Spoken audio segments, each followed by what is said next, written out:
উনি সফরে বেরিয়েছেন হাদিস কালেকশনের জন্য। প্রচন্ড শীতের রাত, উনি মাগরিবের নামাজ, এশারের নামাজ পড়ে একটা মসজিদে শুয়ে পড়লেন, আর শুয়ে শুয়ে হাদিস পড়তেছেন। কি পড়তেছেন? কথা বলেন। আর মনে মনে ভাবলেন রাতটা মসজিদে কাটায় দিই, ফজরের নামাজ পড়ে আবার বেরোবো।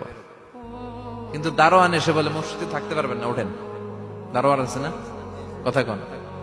আহমদ ইবনে হাম্বল বললেন, আমি শুধু রাতটা থাকতে চাই, আমি তো ফজরেরও মুসল্লি, ফজর নামাজ পড়বো তো এই মসজিদে, আমার থাকতে দাও। দারোয়ান তো দেয় না, কেনা মসজিদে থাকার জায়গা না, যান মিয়া।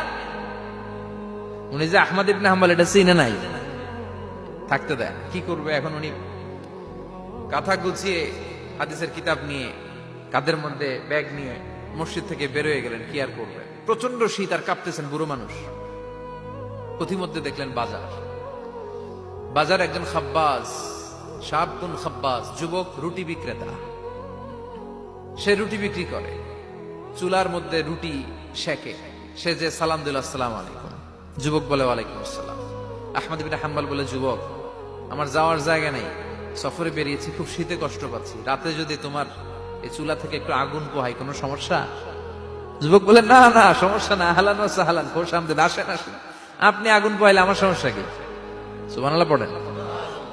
আল্লাহ শুকরিয়া করে উনি বসলেন আর আগুন পোহাচ্ছেন। আর খেয়াল করলেন যুবক রুটি বানায় আর পরে আস্তাগফিরুল্লাহ, রুটির দলা বানায় পরে আস্তাগফিরুল্লাহ, খামির বানায় আর পরে আস্তাগফিরুল্লাহ, রুটি নিয়ে উনুনের ভিতরে চুলার ভিতরে সেকা দেয় আর পরে আস্তাগফিরুল্লাহ।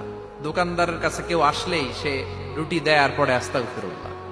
ক্রেতার কাছ থেকে টাকা নিয়ে ক্যাশ বক্সে রাখে আর কি পড়ে, আবার রুটি বানানো শুরু করে আর কি পড়ে, খালি এইটাই পড়তেছে। ইমাম আহমদ ইবনে হাম্বল তো অবাক, কিরে এটা আবার কেমন যুবক, খালি আস্তাগফিরুল্লাহ।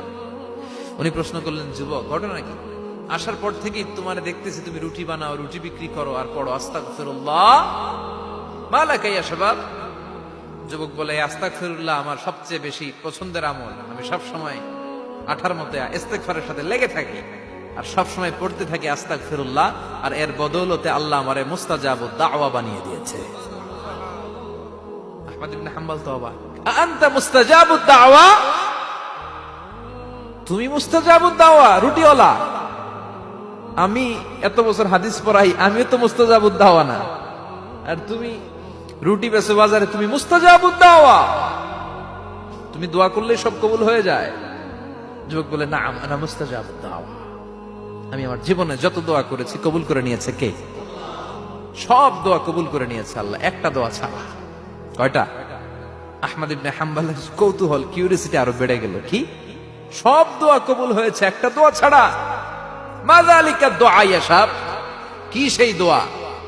যুবক এবার বলতে শুরু করলো, আমার জীবনে যে দোয়াটা আল্লাহ কবুল করে নাই সেটা হচ্ছে, আমি আল্লাহর কাছে অনেক চেয়েছি, অনেক দোয়া করেছি যে আল্লাহ, শুনেছি এই জামানার সবচেয়ে বড় মুহাদ্দিস, তার নাম নাকি ইমাম আহমদ ইবনে হাম্বল। আল্লাহ তোমার কাছে আমার চাওয়া, আমি যেন এই ইমাম আহমদ ইবনে হাম্বলের দেখে মরতে পারি, আমি যেন ইমাম আহমদ ইবনে হাম্বলের হাতে হাত রেখে মুসাফা করতে পারি আর তার কপালে একটা চুমু এঁকে দিতে পারি। আহমদ ইবনে হাম্বল আবেগপ্রবণ হয়ে গেলেন, চোখের পানি ছেড়ে দিলেন, বললেন, যুবক তোমার এই দোয়াটাও কবুল হয়ে গিয়েছে।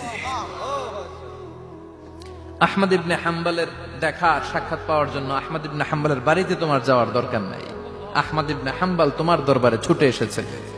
আনা আহমদ ইবনে হাম্বল মুহাদ্দিসুদ দাহর, আমি নিজেই আহমদ ইবনে হাম্বল। যুবক চোখের পানি ছেড়ে দেয়, আহমদ ইবনে হাম্বল চোখের পানি ছেড়ে দেয়। যুবক চিৎকার মেরে ইমাম আহমদ ইবনে হাম্বলকে জড়িয়ে ধরে, হাতে হাত রেখে মুসাফা করে, কপালের মধ্যে চুমু খায় আর আল্লাহর শুকরিয়া করে বলে, ও ইমাম, আসলে এই দোয়াটাও আল্লাহ আজকে কবুল করে নিল। বিশ্বাস হয় সবসময় ইস্তেগফার করলে আপনার দোয়াগুলোর এইভাবে কবুল করে নিবে কে?